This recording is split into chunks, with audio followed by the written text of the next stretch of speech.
Hello everyone, it's me, your Vijay sir, and welcome to your social science class. Today, let us learn Lesson 5, the Delhi Sultanate, Class 7, History. Children, before we start our lesson, let's gain some previous knowledge which would help you to understand the lesson better. Observe the timeline, children.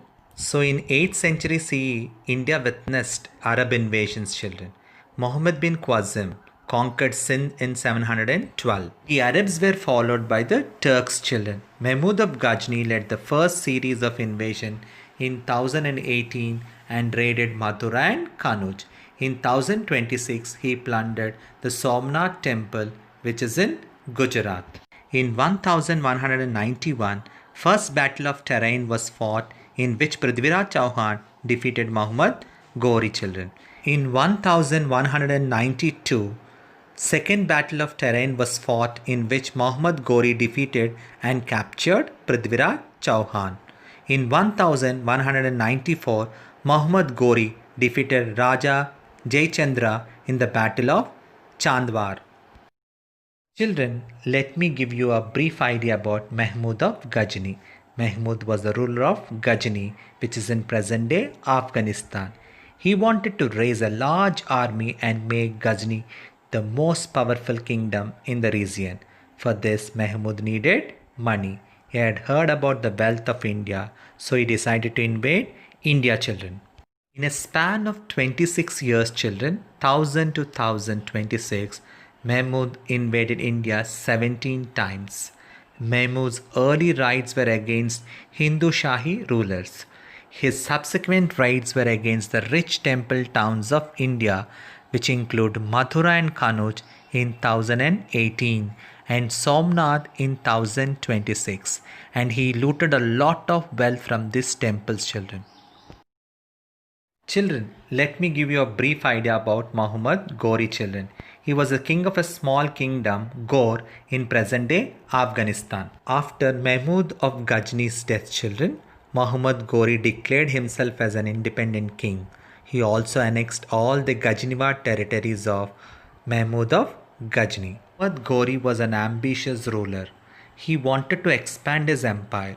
He decided to invade India, children, not just for its wealth, but he also wanted to build an empire. In 1175, Muhammad Ghori conquered Multan. In 1190, he conquered Punjab, children. In 1191, first battle of Tarain was fought in which Prithviraj Chauhan defeated Muhammad Ghori. In 1192, second battle of Tarain was fought in which Muhammad Ghori defeated and captured Prithviraj Chauhan. In 1194, Muhammad Ghori defeated Raja Jayachandra in the Battle of Chandwar. Before we get to start the lesson, children, first let us see the timeline of the Delhi Sultanate. 1206 to 1210, reign of Qutbuddin Aibak, the first ruler of the slave dynasty. 1211 to 1236, reign of Iltutmish, the real founder of the Delhi Sultanate. 1236 to 1240, reign of Razia Sultana. 1266 to 1286, reign of Balban, the most powerful ruler of the slave dynasty. 1296 to 1316, reign of Alauddin Khalji, the most powerful ruler of the Khalji dynasty. 1325 to 1351, reign of Muhammad bin Tughlaq. 1414 to 1451, reign of Sayyid dynasty. 1451 to 1526, reign of Lodi dynasty. The period from 1206 to 1526 is known as the age of the Delhi Sultanate, children. Delhi was the capital of the sultans who conquered a large part of the Indian subcontinent. 5 dynasties ruled during this period. Let us see those 5 dynasties, children. The Slave dynasty, 1206 to 1290. The Khalji dynasty, 1219 to 1320. The Tughlaq dynasty, 1320 to 1414. The Sayyid dynasty, 1414 to 1451. The Lodi dynasty 1451 to 1526. Children, now let's learn about the first dynasty, the slave dynasty. Do you know why is it called slave dynasty? The first ruler of this dynasty was Qutbuddin Aibak. He was a slave of Muhammad Ghori. We have learned Muhammad Ghori was an Afghan ruler. When Muhammad was assassinated, Aibak took over the kingdom in India. Since he was a slave, it was called the slave dynasty. Now let's learn about the important rulers of the slave dynasty, children. They are Qutbuddin Aibak, Shamsuddin Iltutmish, Razia Sultana, Ghiyasuddin Balban. Iltutmish and Balban were the slaves of Qutbuddin Aibak, children. And later, Iltutmish has become the son-in-law of Qutbuddin Aibak. And Razia Sultana is the daughter of Iltutmish. Let's learn about Qutbuddin Aibak, the first ruler of the slave dynasty. Muhammad Ghori had left him in charge of the territories he has conquered in India. We've already learned that Muhammad Ghori was an Afghan ruler. He occupied some territories in India, children. For those territories, he made his slave, Qutbuddin Aibak, as an in charge. After Muhammad Ghori's death, children, Aibak began to rule as an independent ruler. He declared himself as an independent king and he started ruling the territories in India. He was really a kind-hearted, generous man.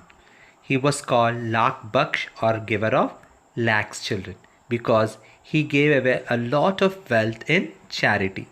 He built the Quwat al-Islam Mosque in Delhi.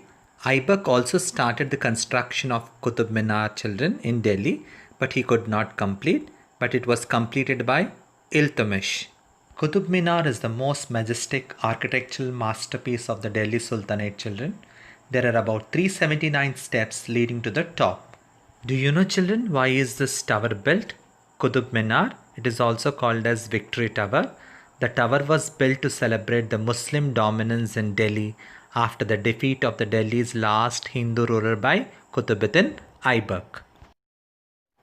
Shamsuddin Iltutmish, 1211 to 1236, is the son-in-law of Qutbuddin Aibak. Qutbuddin Aibak was succeeded by Iltutmish, children.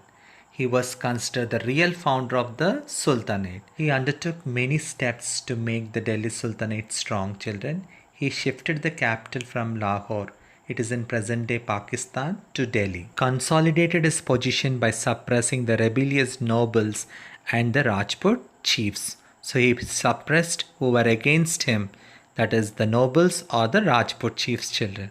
And he also refused to give shelter to the other rulers of Persia who was being chased by the Mongolian chief Genghis Khan. Do you know, children, who is Genghis Khan?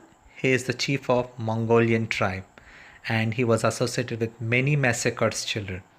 Iltutmish thus protected the northwest frontiers of the Sultanate against the Mongol invasions, children.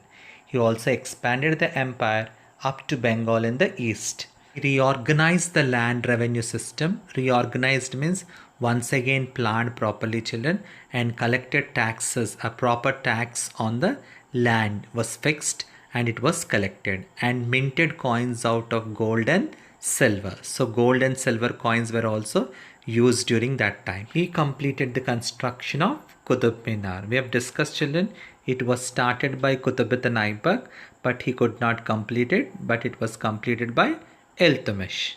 Iltutmish had many sons, but considered none capable enough to be his successors. So he decided to make his daughter Razia the Sultan of Delhi.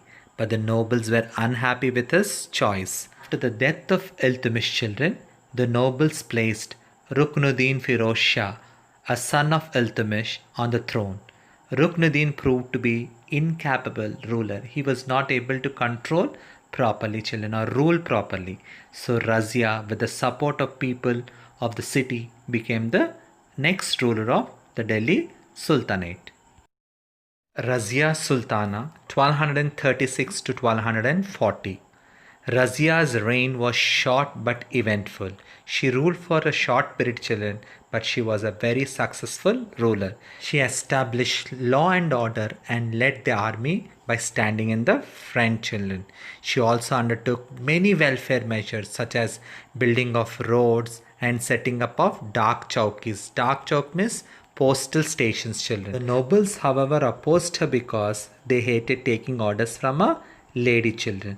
They felt insulted to take orders from a lady, and later she also reduced their powers, children, and she started taking her own decisions without consulting them.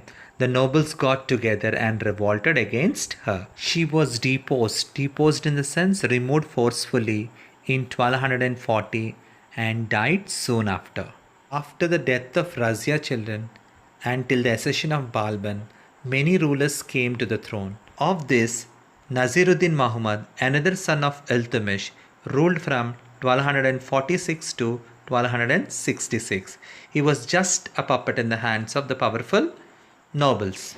Ghiyasuddin Balban, 1266 to 1286. He was also a slave of Qutbuddin Aibak, children. Balban was the most powerful ruler of the slave dynasty, children. He had been an important noble since the reign of Iltutmish and was the real power behind Naziruddin Muhammad. We have learned who is Naziruddin Muhammad. After Naziruddin's death, Balban ascended the throne. He took various measures to consolidate or to make the Delhi Sultanate powerful, children. He reorganized and strengthened the army, children. He fought against the local rulers and defeated many of them to be more powerful.